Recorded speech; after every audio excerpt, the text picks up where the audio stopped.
Assalamualaikum warahmatullahi wabarakatuh. Kali ini saya akan membahas tentang HIV dan AIDS. HIV atau Human Immunodeficiency Virus adalah virus yang merusak sistem kekebalan tubuh dengan menginfeksi dan menghancurkan sel CD4. Semakin banyak sel CD4 yang dihancurkan, kekebalan tubuh akan semakin lemah sehingga rentan diserang berbagai penyakit.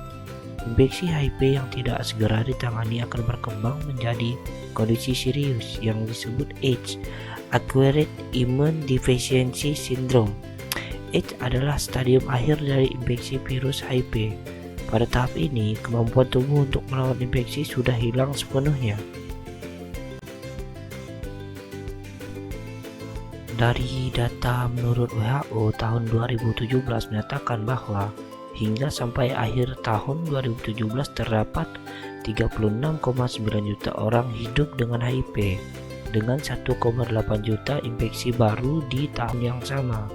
Sedangkan di Indonesia sendiri, berdasarkan laporan perkembangan HIV/AIDS dan infeksi seksual menular tahun 2017 oleh Kementerian Kesehatan Republik Indonesia, jumlah kumulatif infeksi HIV sampai dengan Desember 2017 Indonesia adalah sebanyak 280,263 kasus. Sedangkan jumlah kumulatif AIDS sebanyak 102.667 kasus. Terhitung dari tahun 1987 hingga Desember 2017. Gejala HIV dibagi dalam beberapa tahap. Yang pertama, infeksi tahap akut, seperti demam hingga menggigil, muncul ruam di kulit, muntah, nyeri pada sendi dan otot, pembengkakan kelenjar getah bening, sakit kepala, sakit perut, sakit tenggorokan dan sariawan. Selanjutnya, infeksi tahap laten, seperti berat badan turun, berkeringat di malam hari, demam, diare, mual dan muntah, herpes zoster, pembengkakan kelenjar getah bening, sakit kepala, serta tubuh terasa lemah.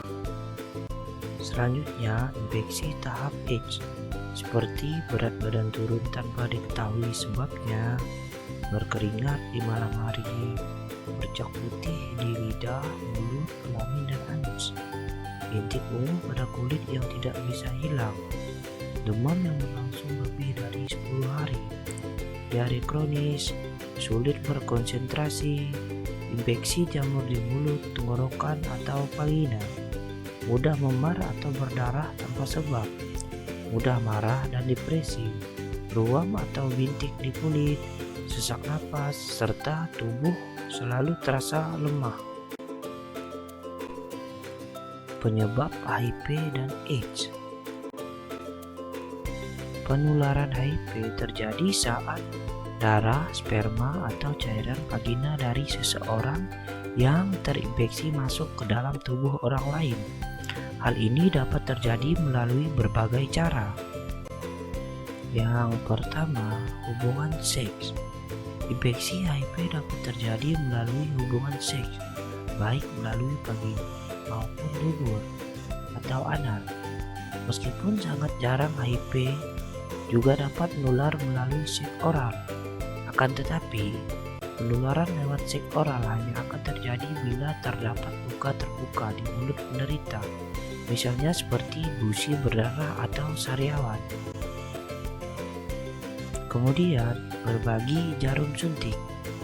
Berbagi penggunaan jarum suntik dengan penderita HIV adalah salah satu cara yang dapat membuat seseorang tertular HIV. Misalnya menggunakan jarum suntik bersama saat membuat tato atau saat menggunakan nafza suntik. Kemudian, transfusi darah. Penularan HIV dapat terjadi saat seseorang menerima donor darah dari penderita HIV. Diagnosis HIV dan AIDS. Untuk memastikan apakah pasien terinfeksi HIV, maka harus dilakukan tes HIV. Screening dilakukan dengan mengambil sampel darah atau urin pasien untuk diteliti di laboratorium. Jenis screening untuk mendeteksi HIV adalah: yang pertama, tes antibodi. Tes ini bertujuan mendeteksi antibodi yang dihasilkan tubuh untuk melawan infeksi HIV. Meski akurat, perlu waktu 3-12 minggu agar jumlah antibodi dalam tubuh cukup tinggi untuk terdeteksi saat pemeriksaan. Yang kedua, tes antigen. Tes antigen bertujuan mendeteksi P24, suatu protein yang menjadi bagian dari virus HIV. Tes antigen dapat dilakukan 2-6 minggu setelah pasien terinfeksi. Pengobatan HIV dan AIDS. Meskipun sampai saat ini belum ada obat untuk menyembuhkan HIV, namun ada jenis obat yang dapat memperlambat perkembangan virus.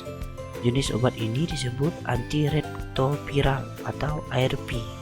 ARV bekerja dengan menghilangkan unsur yang dibutuhkan virus HIV untuk mengandalkan diri dan mencegah virus HIV menghancurkan sel CD4. Beberapa jenis obat ARV antara lain epavirin, etravirin, nevirapin, lamivudin, dan zidovudin. Pencegahan HIV dan AIDS. Gunakan kondom yang baru tiap berhubungan seks, baik seks melalui vagina atau melalui dubur. Bila memilih kondom dengan pelumas, pastikan pelumas yang berbahan dasar air. Hindari kondom dengan pelumas yang berbahan dasar minyak, karena dapat membuat kondom bocor. Untuk seks oral, gunakan kondom yang tidak berpelumas. Hindari berhubungan seks dengan lebih dari satu pasangan. Beritahu pasangan bila Anda positif HIV, agar pasangan Anda menjalani tes HIV. Diskusikan kembali dengan dokter bila Anda didiagnosis positif HIV dalam masa kehamilan, mengenai penanganan selanjutnya dan perencanaan persalinan untuk mencegah penularan dari ibu ke janin. Bagi pria, disarankan bersunat untuk mengurangi risiko infeksi HIV.